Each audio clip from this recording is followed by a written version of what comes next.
Good morning. It is November 1st, 2020. This is Getting Blown Up in Space in EVE Online. I am Planet Head. Or, actually, today I am my alt, um, General Amaya. So glad I got this name. Um, just made her up. How old is General Amaya? A couple months ago, I think. Um, born 9/1. Oh, exactly 2 months ago. Well, that's ironic. Um, Today it is the day after Halloween, obviously. Um, some news and notes.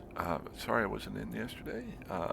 Worked a ton, and then it being my Friday, a friend of mine called me up. He didn't know I had switched to day shift, but he said, "Do you want to hang out?" I said, "Yes, I do."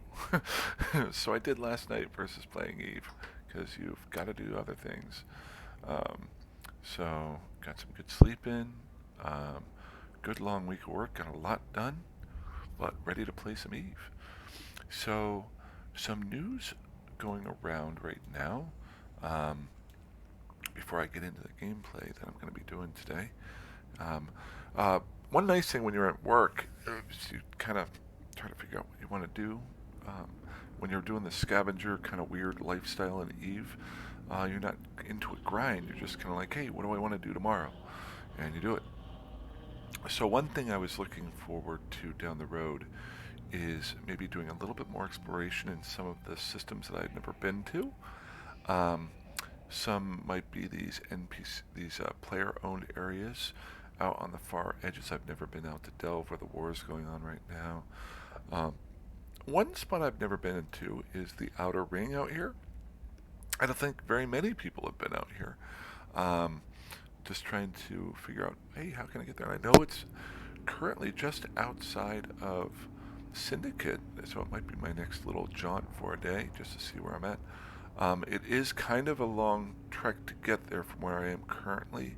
With my main character, I'm in 2x, so I'd have to swerve around here and get over here. But when you're doing a cheap Atron, it's not too bad. I might actually drop a little bit of cloaking skill in finally, so I can do a little bit more of this traversing. I don't hear a lot about the outer ring. It is controlled by um, the OR NPC corporation that makes the um, a lot of the industrial stuff that's out there. As you can see, there's some jumps around, but interesting parts to look at it here. Uh, Maybe this might be the farthest reaches of Eve. I don't know. There's an ice belt all the way out here, but to get there, you've got to go through one jump systems, which could be very dangerous and nullsec. So you'd have to be very careful going through there. Um, as you can also see, there aren't a whole lot of NPC stations out here. Other than the ones that are connected to Syndicate, you've only got 1, 2, and 3 there. This one only has a refinery on it, so you're kind of beholden to these two if you want to live out here. Unless you've got your own corporation, you can set up your own stations. So looking at these real quick, and this is how I just kind of plan out my little jaunts. I try to see, okay, how much action is going on in these systems. Not a whole lot of jumps through this main one here, and not a lot of kills, so that's kind of interesting. Might be something to keep an eye out for. Second one here, and if you notice, this is a little bit more on the beaten path, because if somebody wants to go from Cloud Ring down to Fountain, you've got to go through here. And here there's a little bit more action, up to 30 jumps per hour, down to as little as about 5, but still movement. Not a whole lot of NPC kills, but ship and pod kills. So that tells me watch out for bubbles. That's what you get 3 pod kills within the last 48 hours. So something I want to keep an eye on. But that's what I'm going to be looking at over maybe this weekend. Mess around with that a little bit.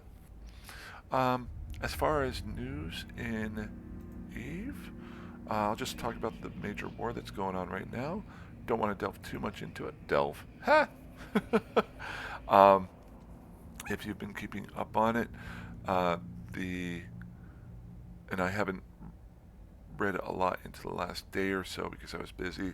So I'm gonna maybe my next video I'll talk a little bit more about it. But one thing I do know is that uh, Pappy has a foothold here with their soup carriers, and they are contesting some of the um, uh, Imperium's systems now. They're also destroying the infrastructure for the Imperium, taking out jump gates, things like that, so it makes it harder for the Imperium to move around.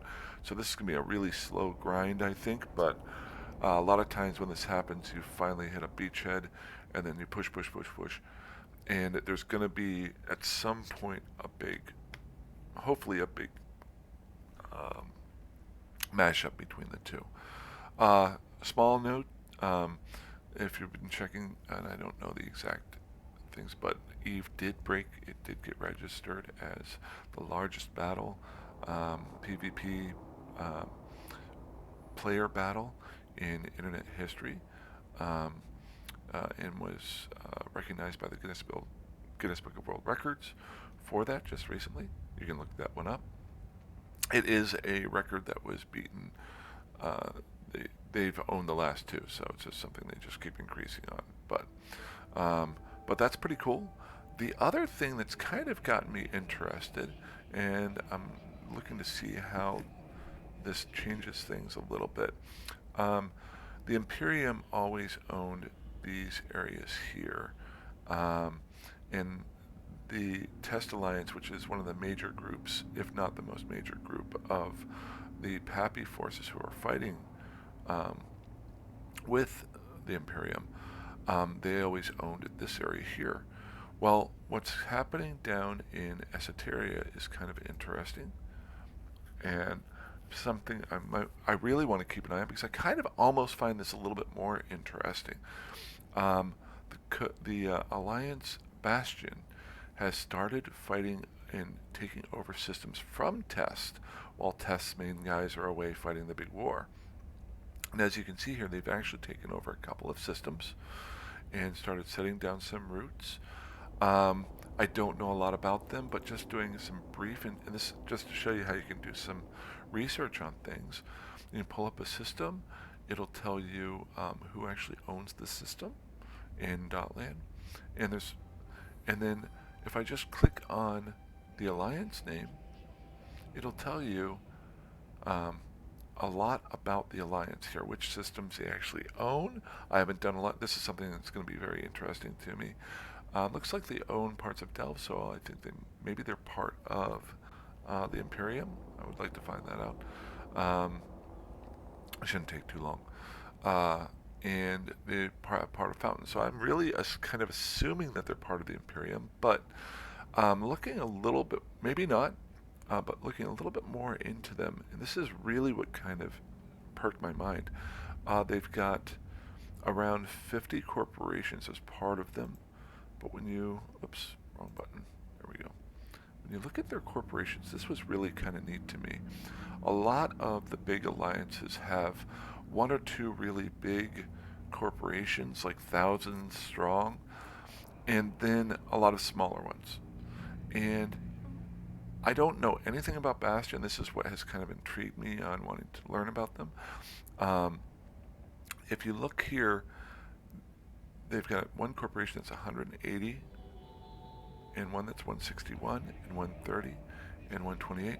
But the rest of them here are relatively, and those are relatively small corporations.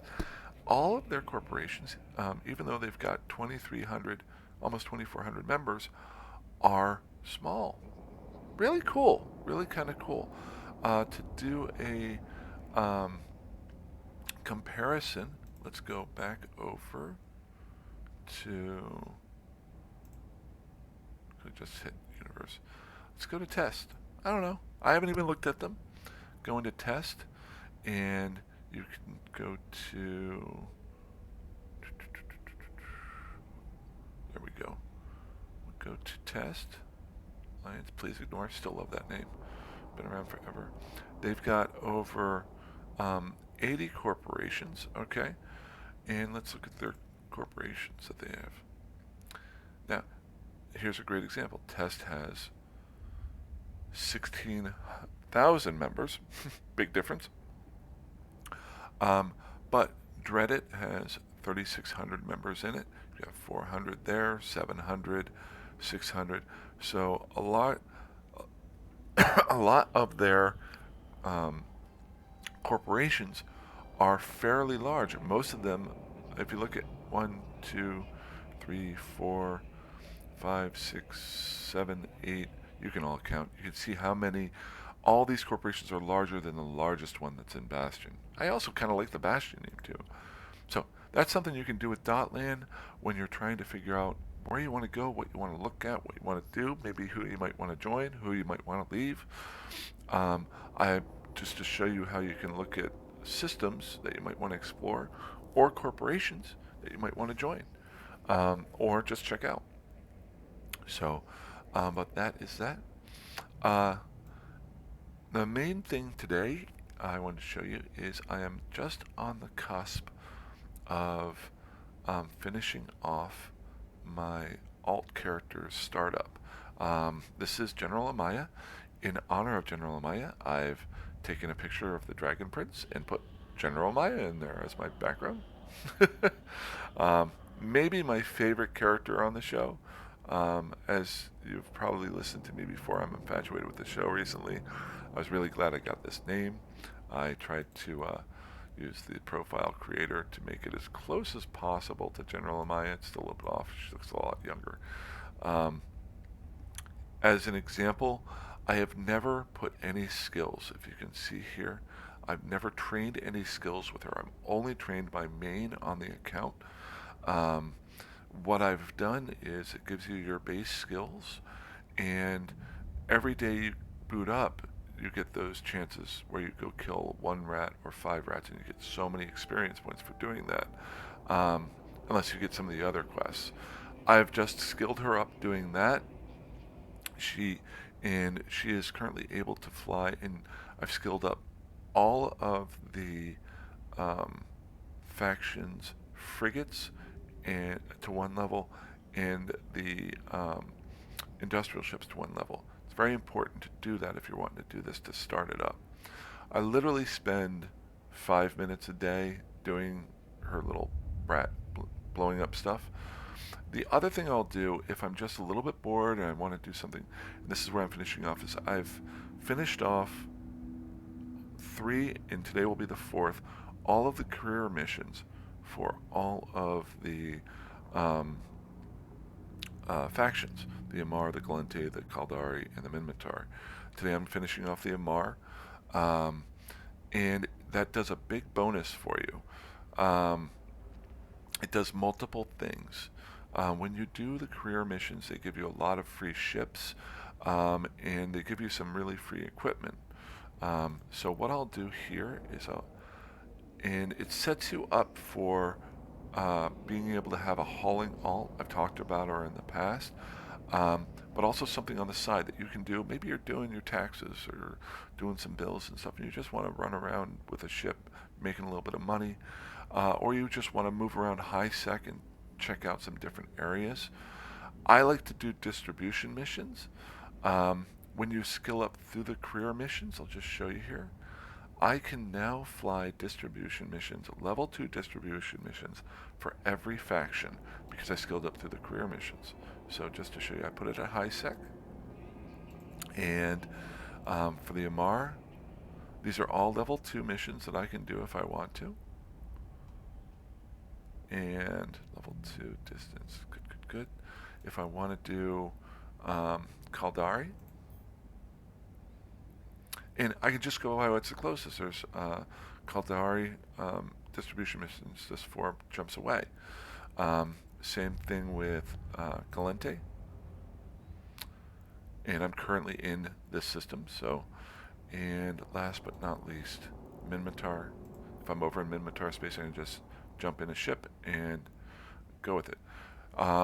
The other thing with the career missions, when you do them in each faction, now I have the career missions give you 2 industrial ships that you can fly. So any part of high sec I'm in, I'm within a couple of jumps of getting into an industrial ship if I want to haul something. The career missions also give you I'll just show you here. This is just free stuff it gives you. Usually they give you a bunch of expanded cargo holds to give you more room. They'll usually give you some inertial stabilizers and some overdrive injector systems, just for free. It does give you some micro warp drives, but this is a small micro warp drive. Doesn't give you the largest one, so I just threw it on there for giggles. Um, but every career mission will give you 2 of these ships and these items, which are very helpful because the expanded cargo holds allow you to haul larger things. So when you're just trying to haul things, I also kept General Amaya in an NPC corp because that makes me less of a target. So if somebody does go to war with my current corporation, I have my alt here. It also gives me the option, okay, let's say I boot up my main account and nothing's going on in the area, I don't really feel like ratting, I want to do something else, I can come over and mess around with this character a little bit. But again, I haven't used any skills, I haven't used any time on the skills for this. It's just something on the side that I'm not losing or gaining anything if I fly her around, but it's helpful to have. Last but not least, well, not last but not least, but one of the other things too you can do with your um, uh, alts is you can skill up just a few of your research skill and also maybe your planetary interaction and throw your long-term goals into those. Since you're not putting them up very often, maybe there's a blueprint that will take 20 days or 30 days to research. You can throw that in and let it just go and forget about it. If you've got a planet that you just want to have it create things over like a 30-day period or a 2-week period, you can just throw it in there. So that's another option that you can do with this. Just a really good thing to have that makes you money that is very little effort. The other thing that I like to look for when I'm doing the distribution missions, and why do I do distribution missions? Number one, I don't have to fight anything. Number two, I don't have to think about anything. But I am still seeing parts of Eve.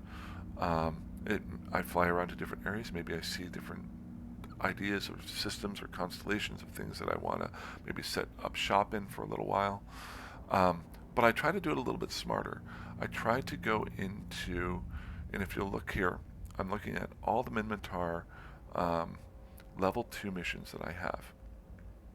And then I go along here and I look, okay, is there a system that has multiple of the same um, multiple of a distribution agent with the same corporation? And is this one here? There we go. So if I were to fly to a Budbin, I think I said that right, a Budbin. Yeah, a Budbin. 17 jumps away, but there are, let's see here, 1, 2, 3, 4, 4 different distribution agents here. With my expanded cargo hold, now these are level 2, I can haul multiple things in different areas. And if I pick up 4 different contracts at the same time and then move them around, it makes me more money, saves me time, and I get to see more. So, and as a great example here, I'll just show you, I think this was Caldari, because that's what I've done here. Or was it Galente? We'll find out here. It was Galente. Galente is penned insurance. What I can do now is I'm in one system, one station, with 3 distribution missions that are all level 2, and I can actually pull up and do each mission if I want to. Set my destination, 3 jumps. All I have to do is carry these items, and I get that money and loyalty points. And then I can do the same one with this one. I'm not going to actually accept these just yet because they are time constrained. So, and when you do these distribution missions, there's multiple things that happen. Number one, your standings go up with the corporation that you're working with, which helps with broker fees and other items. It gains you loyalty points that you can buy things out of the loyalty point store, and makes you money. As your standings go up with your corporation, the corporation can then offer you even higher missions. One really kind of neat thing, I'll just show you here. the 4 different career agents that I did were for 4 different corporations, which all bumped me up over um, a level 3 agent, level 3 standing with each one of those corporations. So right now, even though I've done absolutely nothing with this character other than do the career agent stuff, if I want to run level 3 missions for any one of the corporations or the factions, I can actually do them. And I'll just show you here. So because my corporation standing is higher than the faction standing. So if I want to, I can literally go and do level 3 missions, which are worth a lot more money. You have to haul larger items over a little bit larger distance, but they're worth a lot more money, and a lot more loyalty points and a lot more faction standings.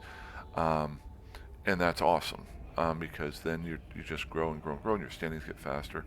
So sometimes you might want to just do these rather than doing the level 2s. Uh, One point, in fact, do not bother with level 1 missions. They're kind of useless, and especially like security missions, unless you're really dead in the water with building your standings, you should be able to do level 2 missions in both security and distribution. So that's what I got here. The final and maybe most important thing that you get from this is, while you're doing this offhandedly, um, level 2 missions, once you do 16 distribution missions for, you'll be offered a storyline mission. Storyline mission does 2 things. Number one, it increases your standing, and also decreases your standing for factions. It will increase your standing more. I'm in a Galente station right now. Galente are allies with the Minmatar. So when I do a storyline mission, it greatly increases my um, standing with Galente and Minmatar, and does decrease some my faction standings with Amar and Caldari. Doesn't decrease them as much as the other ones, but it does decrease them some. So you want to rotate between them. The big thing that you get from the storyline missions is, a lot of times you get a lot more money, you get your standings, but you also a lot of times get free implants. Usually either level 2 implants for level 2 missions, level 3 implants for level 3 missions, obviously. The implants are fantastic. I haven't used any on either one of my characters. I haven't bought them. I'm going to start farming them, not to sell. Level 3s go for 10 million, level 2s usually go for 5 million, but to actually trade them over to my main alt. So while I'm sitting here talking, so you've seen this here, I've set my destination. I want to head back to where I'm doing the career missions. While I'm talking here, I think it's only like 7 jumps. I should have started this trek a little bit earlier. But the nice part here is, like I said, this was a totally free ship. I have never actually flown a single. I've never been a huge Amar ship fan. I did start this player off doing some Amar faction warfare. Um, Looks like a bug. But I'm kind of intrigued. It seems to have a lot more, like, some of the free ships that they give you for the hauling give you 4, 5, and this one actually gives you 6 low slots, which does me a couple of different things. Number one, I could throw expanded cargo holds on here to increase my cargo space. Number two, I can throw on some inertial stabilizers or nanofiber holstering thingies, which will increase my turning speeds. Last but not least, and people forget about this, you get them free all the time, but throwing on some overdrive injectors, and I got 4 of these free for doing the career missions for the MR. And what I do is I put 1 on just for giggles, but I leave 3 in the system. So if I do want to do some autopiloting, because you could do that in these transport ships, very rarely is somebody going to shoot you. putting the overdrive injectors on is very helpful when doing autopiloting. It will speed things up because jump. Warp drive active. They actually increase the engine power at the expense of your cargo capacity. What does that mean? It increases your sub-warp speed. So whenever you're autopiloting going from gate to gate and it's gating you in at 10 kilometers out, most transport ships travel very slowly. Throwing on 3 or 4 of these will increase that travel time from your landing spot to the jump gate. So let's say what I'll do is, let's say I want to go to a Mar and it's going to be 30 jumps. I'll set my autopilot up. I'll put in my overdrive injectors, and then I'll go do the dishes because I don't want to click through all those. Yeah, it takes a lot longer, but it gives me time to do some laundry, do some dishes, clean the house, maybe even run to the store. But it will take less time for your ship to get there. So having the overdrive injectors, they don't cost anything. You get them for free. If you want to buy them, they're very inexpensive. Um, there's other uses for these, but as far as this, I like to keep them in the ship. So we're about 4 jumps away from here. Alrighty. I do like the other part here too is while you're flying along, you get to get a better appreciation for just all the work that goes into the game. And I don't really think I've spent hardly any time in the region of Tashmerkan. So, sorry about that. So while you're actually doing your distribution missions, and you can look around. Just going to. So I really haven't spent a lot of time down in Amari space. There it is, Tashmerkan. And which is huge. This is a huge system here. Huge. I mean, huge. Not system, region. I mean, might be one of the larger ones, and I've spent very little time here. Looks like there's some interesting spots here. That's all null-sec. I mean, low-sec. What I like, and you can just figure out, okay, is this a place maybe I want to go to? A lot of jumps through here. Nope, don't want to go there. There's some low-sec areas out here. Some ice belts.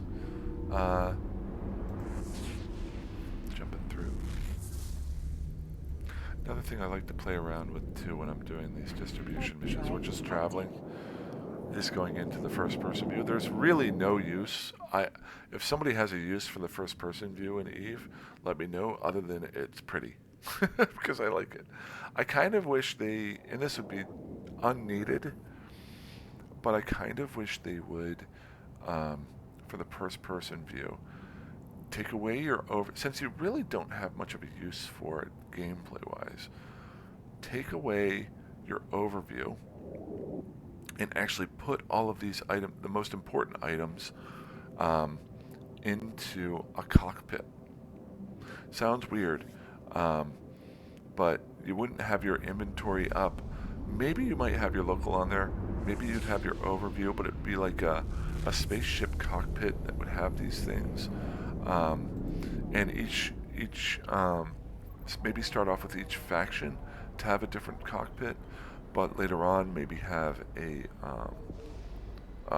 maybe the pods that you're in, I don't know, would have different cockpits for each. That would be less programming, but you could buy different cockpits to have a different outline. Because I know people like to buy their uniforms and things like that. Why not have that on here? So I might send that in. I'm just rambling here until I can get to the system, so I can just show you the last but not least. Me finishing off the career missions for the Amar. Last dregs of my coffee for the day. Alrighty, so Pasha.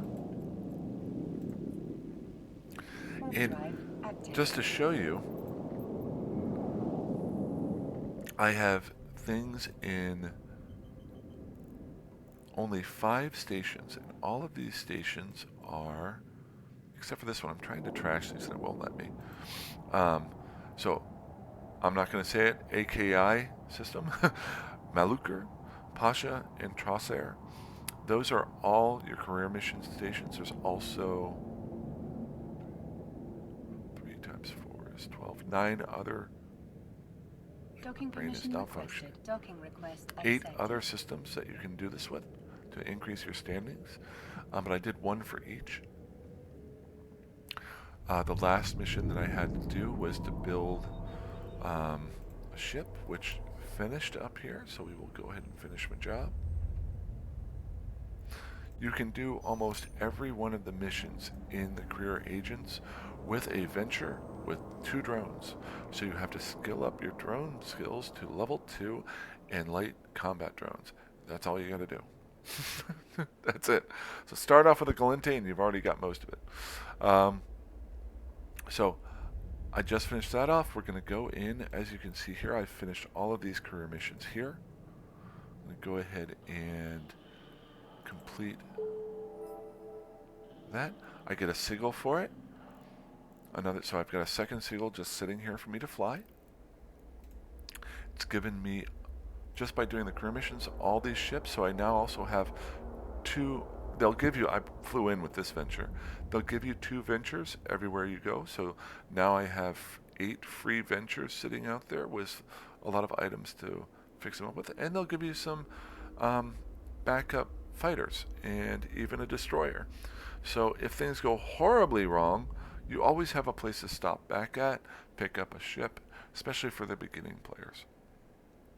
So, but last but not least, I will just show you here my faction standings.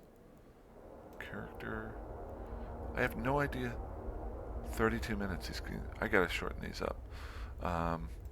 Maybe if I just keep talking, you won't notice how much time's going by. So, interactions. We will just look at factions. So my Caldari state is 1.97. Galante is 1.94. My Amar is 1.82. And where's my Minmatar? And my Minmatar is 1.91. So all of my standings are above 1, which means I can run level 2 missions for everybody. Looking at the corporations, I now have faction standings of above 4 for each one of these corporations. Each one is from a different faction. That's why I'm able to run level 3 missions for distribution for each one of those. So, but I can literally boot these up just to show you. Now I can just look for the closest. I can say level 2 missions. Any faction, I've literally got all of these missions available to me within 1 to 4 jumps. And like I said, let's say I want to sit down and do my bills, or I can throw this on my side monitor, have her run around. My ultimate goal is to just keep throwing in my daily skills, and at some point, since she is going to be my hauler, let's just jump in here. So I can fly any one of the industrial ships for regular industrials for each one of these factions. So this is Caldari. I can fly these. But my next step will be to get myself into the level 2s of these, which then I can start flying more safely with higher priced items. And then, and I'm not sure if I want to go for this first or for a freighter first, where I can haul a lot larger items, which would be used for mostly level 4 missions. You can do level 4 missions in the industrials, but you have to max out your cargo hold, which slows you down. Last but not least, and this is definitely last but not least, I'm not going to drag this on. As an alpha pilot, you can do up to level 3. And I made this mistake. You cannot do level 4 missions as an alpha pilot. Really important. You can still, if you want to fly this as an alpha pilot, create a completely separate account. You can do that. Level 3s are definitely worth it, especially for growing your standings and getting some money. But if you want to go to the level 4s, you have to have an Omega account. Uh, so that's that. I think I said that was it. I've talked a lot today. I want to go get some food and watch some football. I will be on later on today and maybe try to do some more stuff, maybe do some exploring, maybe try to get some faction warfare. Um, I'm not sure. I'm just going to boot it up and have fun. You guys have a great day. Thanks for watching, and I hope to talk a lot more this weekend. Alrighty. Fly safe, fly dangerously, or fly however the heck you want. I like that catch line. I need to write it down. I won't. Um, but have a good one. That's even a better catch line. Have a good one.